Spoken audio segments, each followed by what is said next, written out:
Hare Krishna. Welcome to your channel the way of law. तो आज के वीडियो में हम लोग करेक्टर के रेलेवेंसी पढ़ेंगे एविडेंस लॉ में।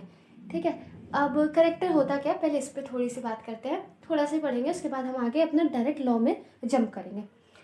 तो करेक्टर क्या होता है, वही मोरल क्वालिटीज़ जो कि हर पर्सन की अलग रहती है, कुछ प्रिंसिपल्स जिस पे पर्सन चलता है, ये सारी जो है हमारी किसके अंदर आती, करेक्टर कहलाता है। ठीक है, तो अब हम सिविल केस का अलग पढ़ेंगे और क्रिमिनल केस में करेक्टर के बारे में अलग पढ़ेंगे। ऑब्वियसली करेक्टर का आपको आइडिया है, इस वजह से इस पर कोई एम्फेसाइज करने का पॉइंट बनता नहीं है, हमें लॉ जानना है। ठीक है, हम लॉ पढ़ रहे हैं।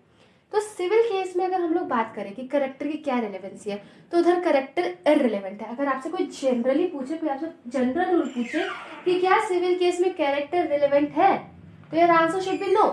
जनरली सिविल केस में कैरेक्टर जो होता है रिलेवेंट नहीं होता है। ऐसा कहा जाता है कि किसी इंसान के कैरेक्टर की वजह से हम सिविल केस में ये नहीं कह सकते कि हाँ उसने ये किया होगा या फिर उसने ये नहीं किया होगा। ठीक है, ये हो गया। उसके बाद विगमोर ने एक उन्होंने एक बात कही थी कि जो कोर्ट का काम है सिविल केस में, ठीक है, वो क्या है, मैटर को ट्राई करना, ना कि इंसान को ट्राई करना। तो साफ साफ कहने का मतलब जनरल रूल ये है कि करेक्टर बिल्कुल भी रिलेवेंट नहीं है सिविल लॉ में। लेकिन अगर हम अपना सेक्शन 52 और 55 पढ़ें तो हमें पता चल जाएगा कि कुछ ऐसे इंस्टेंसेस हैं जहां पे जो करेक्टर है सिविल केस में रिलेवेंट होता है। ठीक है, तो जैसे अगर मान लो जो करेक्टर है वो फैक्ट इन इशू है तो रिलेवेंट होगा। फैक्ट इन इशू क्या होता है, मैंने पिछले वीडियो में बताने की कोशिश करी थी। फैक्ट इन इशू मतलब होता है एकदम जो मेन मैटर होता है जिसके लिए केस गया है। ठीक है, जैसे मैं आपको एक एग्जांपल देती हूँ। अब जो एक कपल है, ठीक है, उसमें जो वाइफ है वो डिवोर्स मांग रही है।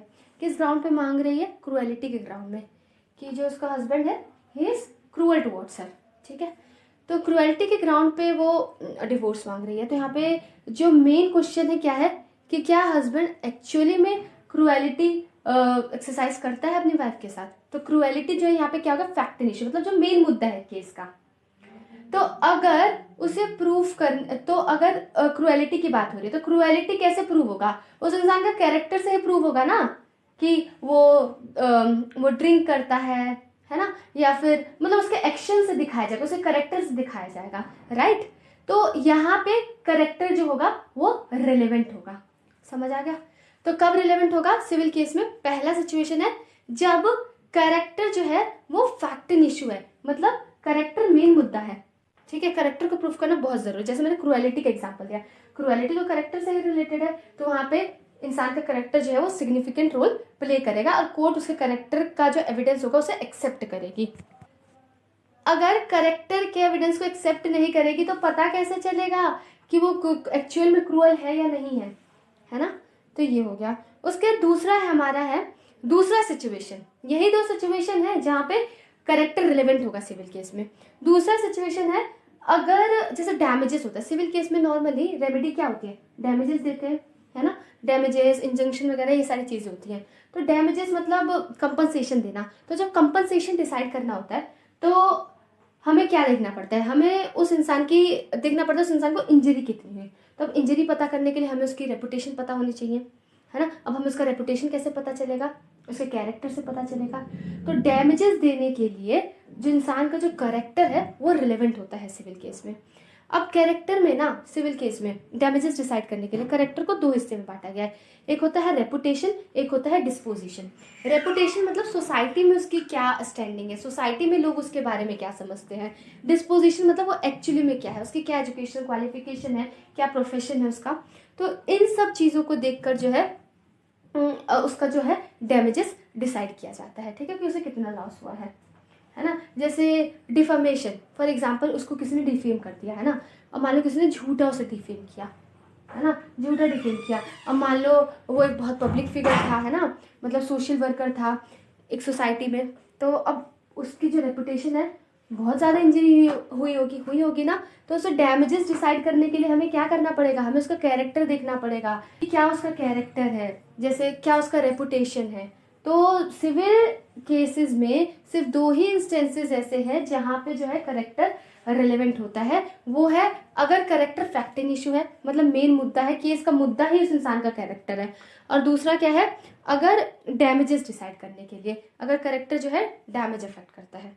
ठीक है, ये हो गया हमारा सिविल केस। मेरे हिसाब से कोई दिक्कत नहीं रही होगी। अब अगला था क्रिमिनल केस। क्रिमिनल केस में अगर पूछा जाए जनरली कि क्या कैरेक्टर रिलेवेंट है, तो आप बोले कि हाँ रिलेवेंट है, लेकिन सिर्फ गुड कैरेक्टर रिलेवेंट है। जनरल रूल है, मतलब मैं आपको जनरल रूल बता रहा हूँ, एक्सेप्शन तो है ना, एक्सेप्शन तो हम पढ़ेंगे, लेकिन जनरल रूल क्या है क्रिमिनल केस में कि हाँ करेक्टर रिलेवेंट है, लेकिन इस इंसान का गुड करेक्टर रिलेवेंट है। जैसे जो अक्यूज जो अपने गुड करेक्टर प्रूफ कर सकता है कि जिससे उसे सजा थोड़ी कम मिले, है ना। और ऐसा साइकोलॉजिकल फैक्ट है कि मतलब जिसका बैकग्राउंड पहले से क्लीन है तो कम चांसेस है कि उसने इस तरीके का क्राइम किया होगा। जैसे मैं आपको एग्जांपल देती हूँ, अगर मान लो कि कोर्ट में कोई पार्टी जो है, सपोज रेप का केस चल रहा है, तो कोई जो पार्टी है वो ये प्रूफ करना चाहे कि ये जो वुमेन है she is of a bad character, she is a slut, है ना, या फिर ऐसी बात करी जाए she is a loose women, ऐसी बात करी जाए, तो ये रिलेवेंट नहीं है। ठीक है, तो गुड करेक्टर ही सिर्फ रिलेवेंट होता है, लेकिन एक्सेप्शन है, मतलब कोर्ट बैड करेक्टर को भी रिलेवेंट मानेगी। मतलब उस इंसान ये प्रूफ कि उस इंसान का जो करेक्टर है वो बैड है, उसका भी प्रूफ रिलेवेंट होगा। कुछ एक्सेप्शन है। पहला है रिप्लाई। अगर मान लो जो अक्यूज्ड है, ठीक है, वो कह रहा है कि मेरा गुड करेक्टर है, तो अब सीधी से ज़्यादा प्रोसिक्यूशन चुप तो नहीं रहेगा ना। अगर उसने कह दिया गुड करेक्टर है तो वो प्रूफ करेगा कि नहीं नहीं इसका बैड करेक्टर है, ये बात प्रूफ करेगा। तो रिप्लाई में कहा जा सकता है। अगला है फैक्ट इन इशू। देखो ये fact in issue civil case में भी कॉमन था और यहाँ पे भी है फैक्ट इन इशू। अगर फैक्ट इन इशू ही मेन क्वेश्चन है, जैसे मैंने आपको क्रुएलिटी वाला एग्जांपल दिया था, है ना, क्रुएलिटी वाला एग्जांपल दिया था, तो ये जो क्रुएलिटी वाली चीज़ है क्रिमिनल लॉ में भी आ सकती है। इसके अंदर क्रुएलिटी के लिए जो वाइफ है वो क्रिमिनल कंप्लेंट भी फाइल कर सकती है ना। तो यहाँ पे जो हस्बैंड है उसका बैड करेक्टर वो कोर्ट में देगी तो सर रिलेवेंट माना जाएगा। ठीक है, तो 2 केसेस हैं जहाँ पे बैड करेक्टर जो है रिलेवेंट मान लिया जाता है। वो कौन से केसेस हैं? रिप्लाई के तौर पे जब जो एक्यूज अपना गुड करेक्टर बता रहा है तो प्रोसिक्यूशन जो है इसका बैड करेक्टर बता सकता है कॉन्ट्रडिक्ट करने के लिए कि नहीं नहीं इसका गुड करेक्टर नहीं है। और दूसरा, अगर उस इंसान का बैड करेक्टर ही मेन मुद्दा है, इट्स फैक्ट इन इशू। और सेक्शन 54 के एक्सप्लेनेशन 2 में ना बैड करेक्टर से रिलेटेड एक और बात कही गई है। तो मैंने सोचा बता दूं, अगर हम यहाँ पे पढ़ रहे हैं तो ये बोला गया है ना कि अगर आप किसी इंसान का प्रीवियस कन्विक्शन दिखा दोगे, मतलब पहले उसे कन्विक्ट कर रखा है, पहले वो जेल में था, है ना, पहले उसे इम्प्रिजनमेंट हो रखी है, तो ये सारा उस इंसान का बैड करेक्टर प्रूफ करता है। ठीक है, ये ऐसी इससे रिलेटेड बात थी, so I thought I should tell you. अब कुछ केस लॉज देखते हैं। ठीक है, मैं एक्चुअली केस लॉज इस वजह से मेंशन करती हूँ, जैसे कुछ टॉपिक्स ऐसे होते हैं ना बिना केस लॉज के भी समझ आ जाते हैं, लेकिन if you want to write somewhere, अगर कहीं लिखना हो कुछ, तो केस लॉज हेल्पफुल होते हैं ना, इस वजह से आप इस पर डिटेल में सर्च कर सकते हो। मैं बस थोड़ा सा बताती हूँ क्रक्स आपको केस लॉ का। ठीक है, तो ये जो पहला केस है भगवान स्वरूप वर्सेस स्टेट ऑफ महाराष्ट्र, इसके अंदर देखा है ना कि जो करेक्टर होता है एविडेंस का बहुत ही वीक तरीके का, बहुत वीक एविडेंस है।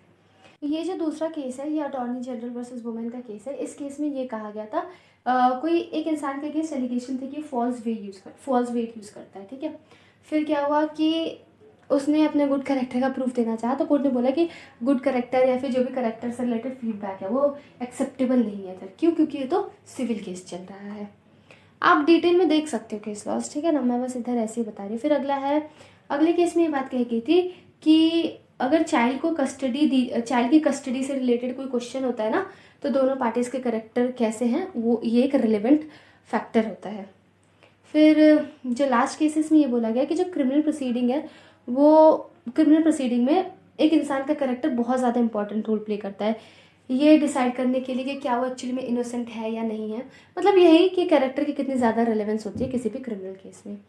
मेहनत करते रहो, हो जाएगा। ठीक है, अब मेरे को सब्जेक्ट ऐसा कोई डिफिकल्ट तो लग नहीं रहा, मैं कोशिश करूँ बहुत सिंप्लीफाइड तरीके से लाऊँ। और अगर आप चाहते हो और भी सिंप्लीफाइड तरीके से या फिर मतलब जिस भी मैनर में आप चाहते हो मैं से चेंज करूँ तो कर सकती हूँ। And trust me, you all are very very very awesome. ठीक है, सब बहुत अलग है, don't compare yourself with anyone.